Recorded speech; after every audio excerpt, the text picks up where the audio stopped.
बच्चों, अभी हम पढ़ते हैं चैप्टर नंबर 18 बिलस्य वाणी न कदापि में श्रुता, यानी बिल की यानी गुफा की वाणी मैंने कभी नहीं सुनी। इंट्रोडक्शन।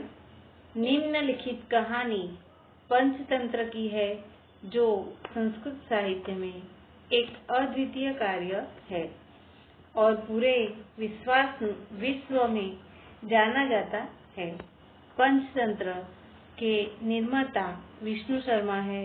उन्होंने राजा अमर शक्ति के पुत्रों को 6 महीने की अवधि के भीतर अत्याधुनिक बनाने के लिए यह काम किया। इसमें इन्होंने मित्रभेद, मित्र प्राप्ति, काकोलियम, लब्धप्राश और अपरीक्षित कारकम 5 खंड है, जिनसे निपटा गया है और इसलिए पुस्तक को पंचतंत्र कहा जाता है। प्रत्येक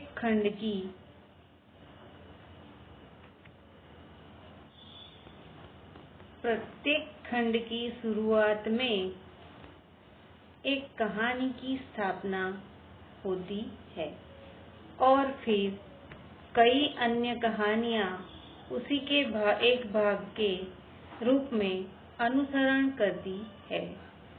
इस काम में हम अद्वितीय दंत कथाओं का एक संग्रह देखते हैं, जो गद्य और कविता के संयोजन में कल्पनात्मक रूप से लिखा गया है। प्रत्येक कहानी में यह देखने के विशेष महत्व दिया गया है कि किसी व्यक्ति की बुद्धि को कैसे बढ़ाया जा सकता है। प्रत्येक कहानी में विषय को उस विशेष पक्ष में और उसके विपरीत उस विचारों को प्रस्तुत करके आगे बढ़ाया जाता है। कथा की इस असामान्य शैली के कारण पाठक को आनंद के अलावा कीमती सलाह मिलती है। इस पाठ का अध्ययन करते समय यह सीखने के अलावा कि भविष्य के खतरे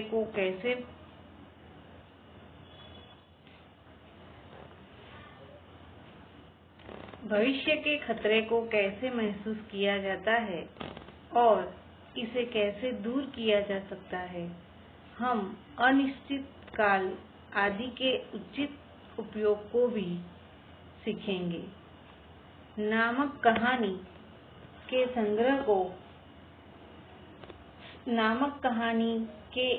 कहानियों के संग्रह से लिया गया है। अभी हम पढ़ेंगे चैप्टर।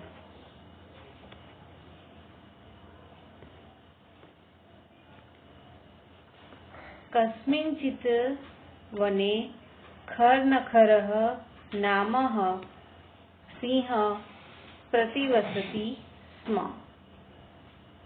कस्मिंश्चित् यानी कोई एक वन में खरनखर नाम का सिंह यानी शेर प्रतिवसति स्म रहता था, यानी कोई एक वन में खरनखर नाम का सिंह रहता था। सः कदाचित् इतस्ततः परिभ्रमन् क्षुब्धार्थ न कश्चिदपि आहारम् अलभत। सः वह कदाचित कोई एक बार, इतस्ततः इधर उधर, परिभ्रमण भटकता था, क्षुब्धार्थ भूख से, न नहीं, कश्चिदपि कोई आहारम आहार, अलभत नहीं मिला, यानी वो सिंह रहता था और एक बार वह इधर उधर भटकता था, भूख से पीड़ित था, किंतु उसे खाना या कुछ आहार न मिला था। ततः सूर्यास्त समये एकां महती गुहां दृष्ट्वा स अचिन्तयत् नूनम् एतस्यां गुहायां रात्रौ कोऽपि जीवः आगच्छति। ततः यानी बाद में सूर्यास्त समये यानी सूर्यास्त के समय एक महती यानी बहुत बड़ी मोटी गुहायाम गुफा यानी बिल दृष्टवा देखकर सह वह अचिंतयत यानी सोचने लगा। नूनम एतस्य नूनम यानी सही में इस गुहायाम यानी गुफा में रात्रौ रात को कोअपि कोई ना कोई जीव यानी प्राणी आगच्छति आएगा। अर्थात बाद में सूर्यास्त समय उसने एक मोटी यानी बड़ी गुफा को देखकर उसने सोचा सही में इस गुफा में रात को कोई ना कोई एक प्राणी जरूर आएगा। अतः अत्रैव निगूढो भूत्वा तिष्ठामि इति। अतः यानी इसलिए अत्रैव यहाँ निगूढो यानी छुपकर भूत्वा रहा तिष्ठामि बैठता इति हूँ यानी इसलिए मैं यहाँ छुपकर बैठता हूँ। पूरे पैराग्राफ का मीनिंग ये है कि कोई एक वन में खर नखर नाम का एक सिंह रहता था। एक बार वह इधर उधर भटकता था, भूख से पीड़ित था, किंतु उसने खाना कुछ भी न मिला था। बाद में सूर्यास्त समय उसने एक मोटी यानी बड़ी गुफा देखकर उसने सोचा सही में इस गुफा में रात को कोई ना कोई प्राणी जरूर आएगा, इसलिए मैं यहाँ ही छुपकर बैठता हूँ। आगे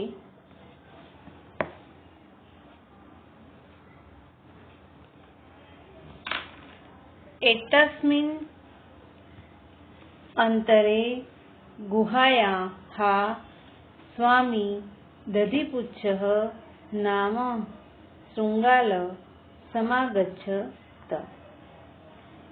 एतस्मिन् यानी उसी समय, अंतरे यानी थोड़े समय बाद, गुहायाम गुफा का, स्वामी यानी मालिक, दधिपुच्छः दधिपुच्छ, नाम नाम का, शृंगालः यानी लोमड़ी, समागच्छत वहाँ आ पहुँची।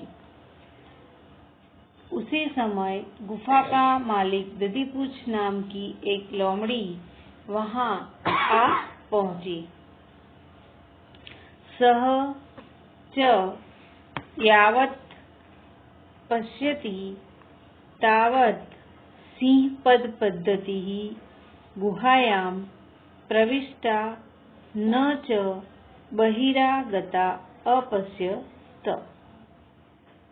सह वह, च और, यावत यानी उसने देखा, पश्यति तो देखा, तावत गए हुए, सिंह पद्धति पद पद्धति यानी सिंह के गुफा में प्रवेश किए हुए पैरों के निशान, गुहायाम गुफा में, प्रविष्टा प्रवेश, न च नहीं, न और, बहिरागता बाहर आए हुए, अपश्यन आ देखा।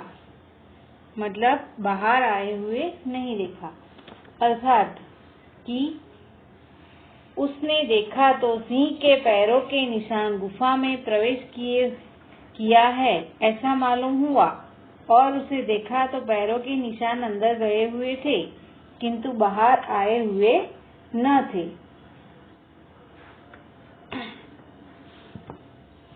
शृंगाल अचिंतयत अहो विनिष्टो अस्मि।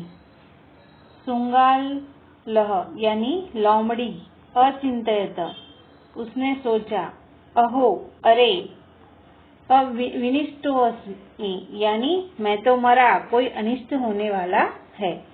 शृंगाल ने सोचा कि अरे मैं तो मरा, जरूर कोई अनिष्ट होगा। आगे, नूनम अस्मिन् बिले सिंह अस्तीति तर्कयामि। नूनम यानी सही में, अस्मिन् बिले इस गुफा में, सिंह है, अस्तिति ही है, तर्कयामि ऐसा मैं तर्क करता हूँ यानी सोचता हूँ। सही में इस गुफा में सिंह है ऐसा मैं सोचता हूँ। तत किम करवाणि एवं विचिन्तयत